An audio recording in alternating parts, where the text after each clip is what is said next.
At the family gift exchange, I paid my sister's tuition, so they mocked me. Then I took it back, went no contact, and ended it. At the family gift exchange, I handed my sister a letter. I'd paid for her final semester so she could graduate on time. She read it, looked around, and said, "He thinks money can make up for the fact that we don't need him." The room laughed. I took the letter back and said, "Guess you'll have time off next spring." 15 minutes later, she was crying in the hall. My parents' faces paled. But we're family. My sister always expects something expensive from me. Jewelry, designer crap, cash if she's really lazy about pretending. This year, I gave her something better, or at least I thought I did. When it was my turn to give out gifts, I walked over and handed Megan a plain white envelope. No wrapping, no ribbon, just her name on it in black ink. She looked confused, then suspicious. I sat back down. She opened it, pulled out the letter, read it once, then again, slower. Inside was a one-paragraph note I'd written, explaining how I'd found out she was $8,300 short on tuition, how she already missed her first payment for spring semester, and how I'd paid the whole thing off so she could graduate on time. I even included a copy of the transaction and the confirmation from her university. She finished reading, looked up, dead quiet in the room. Then she laughed. Not a nervous laugh, not a grateful laugh, an ugly, mocking laugh. She held up the letter like it was a joke and said, "He thinks money can make up for the fact that he doesn't need us." Everyone laughed with her. My dad actually clapped. My mom covered her mouth, eyes watering with laughter. Even Grandma Susan let out a little snort like Megan had just won the round. I didn't say a word. I just stared at all of them. Then I leaned forward, reached out, and calmly took the letter back. I said, "I guess you'll have some free time next spring." And that was the moment the room flipped. The laughter stopped. My sister's smile froze. My dad's face shifted like someone had yanked a rug out from under him. My mom whispered something I didn't hear. Megan just stared at me like she didn't understand what had just happened. 15 minutes later, I passed the hallway on my way to the front door. Megan was sitting on the floor crying. My mom was kneeling next to her, trying to comfort her. My dad was pacing. Both grandmothers were sitting on the stairs watching like they couldn't decide if this was drama or tragedy. I opened the front door. My dad stepped in front of it. "Where do you think you're going?" he said. I told him I was leaving. He said, "Not after that little performance. You ruined Christmas." My mom nodded behind him. Megan called out, "You're seriously just leaving?" I looked at all of them, the hallway, the staircase, the fake garland that still had dust on it from last year. I closed the door, took off my coat, walked back to the table, and sat down. Everyone followed. I said, "Here's how it's going to be now." Nobody moved. My sister was still red-faced, sniffling, trying to save whatever pride she had left. My mom looked like she couldn't decide whether to cry or slap me. My dad looked like he was winding up for one of his fake righteous monologues, but I wasn't giving him the chance. I stayed seated, calm, like I wasn't the one who just flipped the entire room upside down. I started with the basics. I said, "For the past few years, I've been the emergency fund for this family. Whether you admit it or not, you've all gotten comfortable with the idea that if something goes wrong, Kevin will fix it. Megan's tuition fixed it. Groceries when Dad lost his job, fixed. New washer, new fridge, a bunch of plane tickets, 2 cars you couldn't afford to repair. Fixed, fixed, fixed." I looked at each of them, one by one. No one argued, just blank stares. I leaned back in my chair. "That ends tonight," I said. I let it sit for a second. Megan looked down at her lap. My mom shook her head slowly. My dad's jaw tensed like he wanted to punch something but knew he couldn't afford to break another wall. Then I added, "Oh, and since we're all being honest now, you two owe me $3,000. I loaned it to you last spring when you said you'd hit a rough patch. You promised you'd pay it back in a few months." My dad immediately cut in. "We said we would and we will." I nodded. "Good. I'd like to see that happen, but I'll be honest with you. I've written it off in my head already." That hit harder than I expected. My mom flinched a little, like the thought of me not trusting them with money was more insulting than anything else that had happened all night. My dad said, "So you think we're thieves now?" "No," I said. "I think you're comfortable. Comfortable owing me things. Comfortable assuming I'll always be around to keep the lights on." Then I looked at Megan and said, "And you, if you want to finish school, you'll get a job. Or maybe Mom and Dad will help this time. You know, like parents usually do." She looked at my mom, then at my dad. No one volunteered. I just sat there watching. My mom finally said, "This isn't how family works, Kevin. We don't threaten each other." I smiled a little. "That's funny because 5 minutes ago you laughed at me in front of both of your mothers and called me selfish when I backed away. I didn't see a whole lot of family loyalty." Then that's when Grandma Joyce, who'd been quiet the whole time, spoke up. She looked straight at my mom and said, "He's right. You know, I saw how you all laughed. I saw what you did, and don't think I forgot how you borrowed money from me and never paid it back either." Everyone's heads turned. My mom's face went white. Then Grandma Susan chimed in, I always thought you spoiled Megan too much, and now look. She bit the hand that fed her and cried when it stopped. You could feel the ground shifting. The two matriarchs weren't playing anymore. My dad stood up again, more cautiously this time. He said, "So what, you're just done with us now?" "No, I'm just done being used." He called me selfish. I shrugged. If standing up for myself makes me selfish, then yeah, I guess I am. But if you don't like these new terms, you can go ahead and figure things out on your own. And when you need help next time, don't call me. Megan finally broke her silence. She said she'd get a job. She sounded miserable about it, like the idea of working retail was beneath her. My mom mumbled something about trying to help. My dad didn't say anything. I stood up, walked to the kitchen, and poured myself a drink. No one followed. No one said a word. But I knew this wasn't over, not by a long shot. I didn't hear from them for days, no apology, no explanation, just silence. Like they were hoping if they ignored the fallout long enough, I'd crawl back and pretend it never happened. The first message came from my mom. 5 words, "I hope you're proud of yourself." That was it. Not a question. Not even a passive-aggressive essay like she usually sends. I didn't answer. I didn't need to. She wasn't reaching out to make peace. She was taking a swing without looking me in the eye. My phone stayed quiet after that. Megan went completely dark. My dad, the king of pretending nothing's wrong, stayed on brand and didn't acknowledge me at all. They must have thought this was still salvageable, that I'd calm down, realize how harsh I was, and show up at the next birthday or Sunday dinner with my wallet in hand like usual. They weren't ready for a version of me that didn't need them and didn't want to. A week later, Grandma Joyce called. She didn't ask how I was or dance around it. She just said, "We're having lunch, I'll pick you up." She showed up right on time, looking like she'd been waiting for this moment since Thanksgiving. We sat down at a diner near my apartment, and the second we ordered, she said, "Your parents are in a mess, and they don't want you to know." Apparently, things had been unraveling fast. My mom was behind on 2 credit cards. My dad's freelance work had dried up again. Megan had been rejected from every internship she applied to because her transcripts still showed a financial hold, and she hadn't told anyone she was on the verge of getting dropped. The best part? They tried to cover all of it with the usual fake confidence as if they had a plan. Joyce said, "They want you to come back and pretend nothing happened. Smile, eat dinner, maybe bring a gift, but they've got nothing to offer except guilt." I nodded. Didn't say much. I was more interested in what they'd do next, now that the cash machine was unplugged. She paused, then added, "Oh, and your mom's been telling people you're not doing well, that you snapped under pressure, that maybe you need time off, a vacation, therapy. She's painting you as the broken one." I laughed out loud. I said she'd rather tell people I'm unstable than admit she depended on me to raise her second kid. Joyce didn't laugh. She looked tired. She said they won't apologize not because they don't feel guilty, but because they don't want to owe you that too. Then she said something that stuck with me. "You're the only adult in that family and they hate that." When I got home that night, there were 3 unread messages from Megan. The first said, "Hey." The second said, "Can we talk?" The third said, "I got a job at Lark. It's retail, but it's something."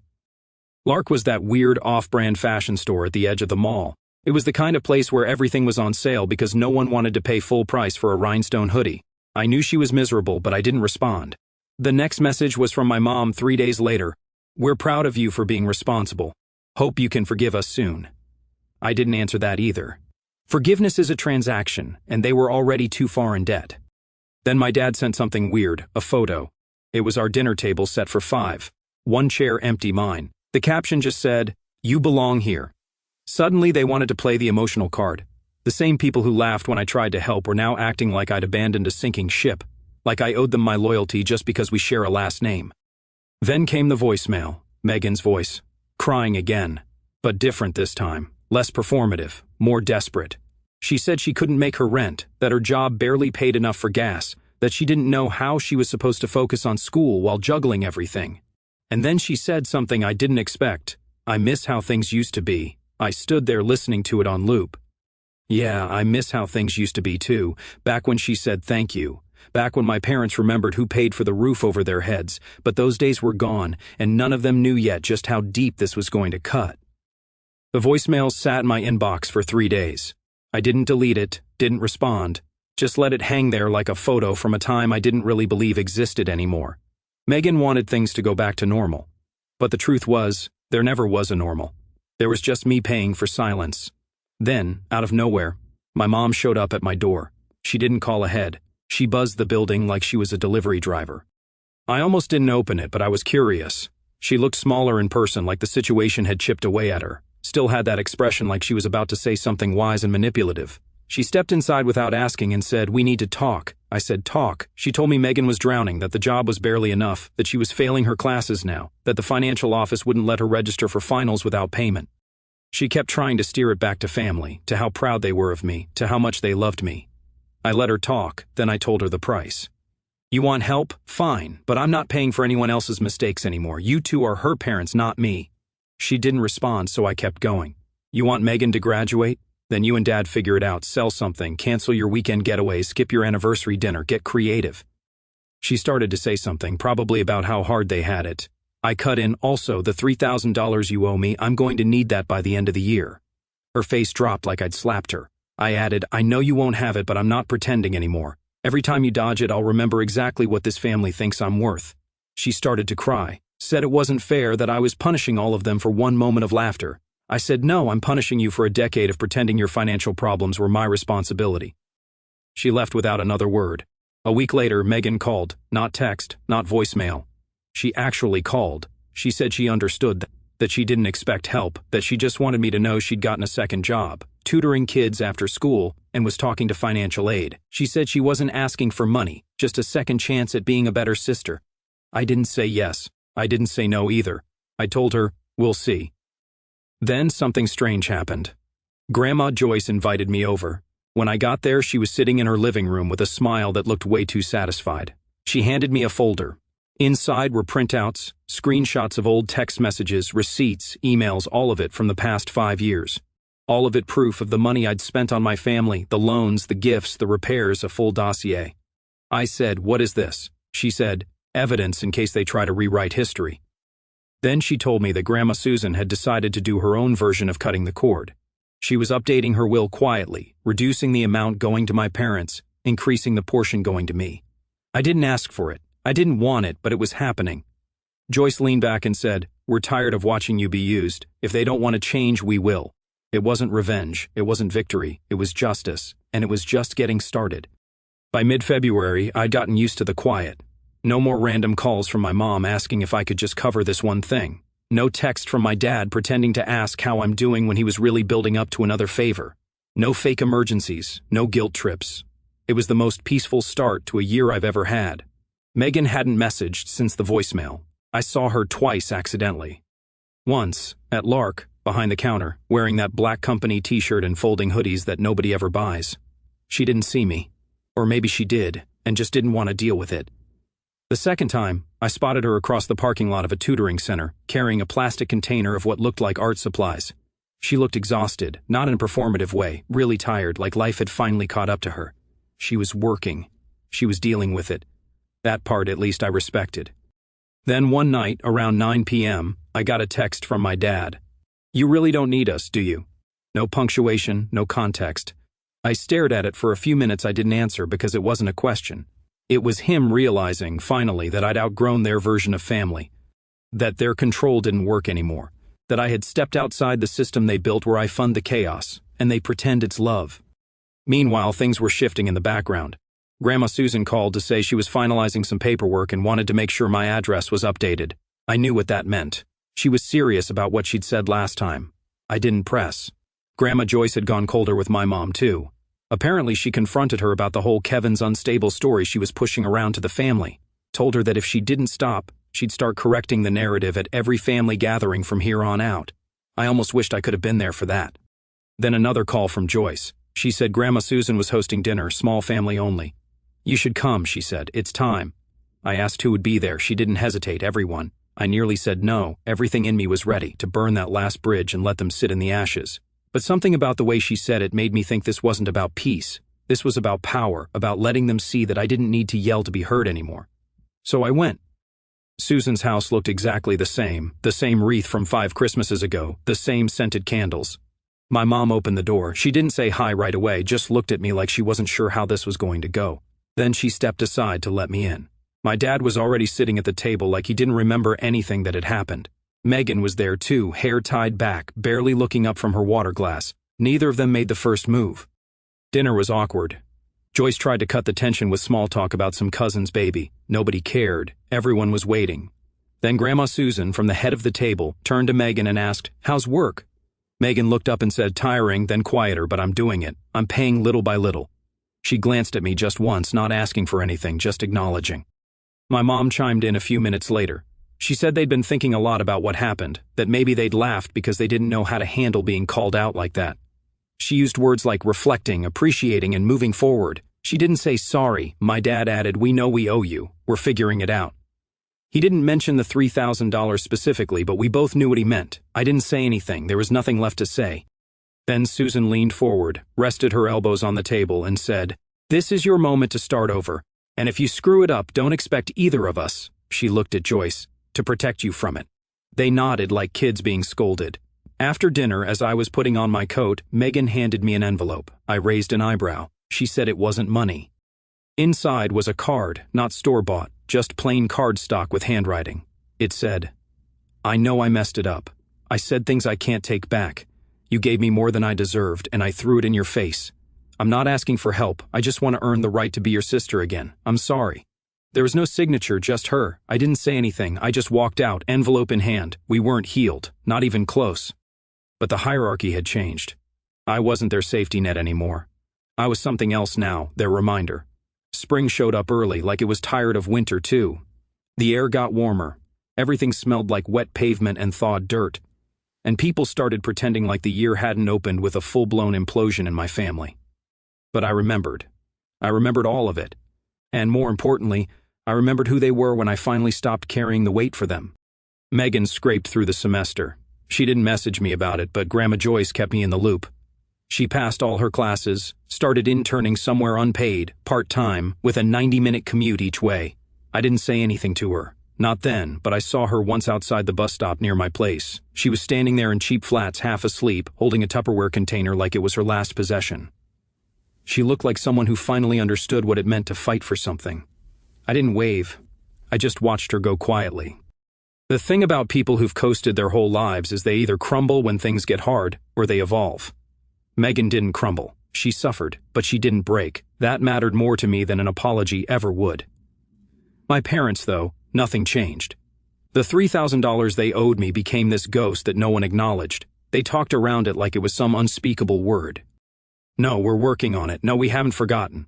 Not even an empty promise to stall me. It was like they believed that if they never said it again, it would disappear.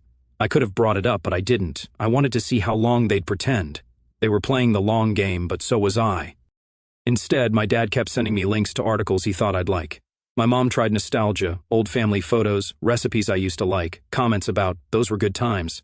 All harmless on the surface, but I knew what it was. It was currency trying to rebuild something without paying for the damage they caused. That card Megan gave me, the one with her apology, I still have it. It's in the drawer with my passport and the title to my car. I don't read it often, but I haven't thrown it out either, because it wasn't about making things even. It was her way of saying she finally saw the wreckage she'd helped cause. Meanwhile, Susan followed through on her will change.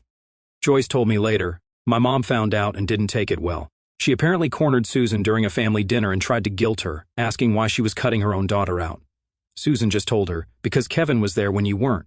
My mom called me that night. She didn't mention the will directly, just danced around it. Said something like, I hope you don't think we've been ungrateful. I said, you still haven't paid me back. She was silent for so long, I thought the line dropped. Then she said, we will soon.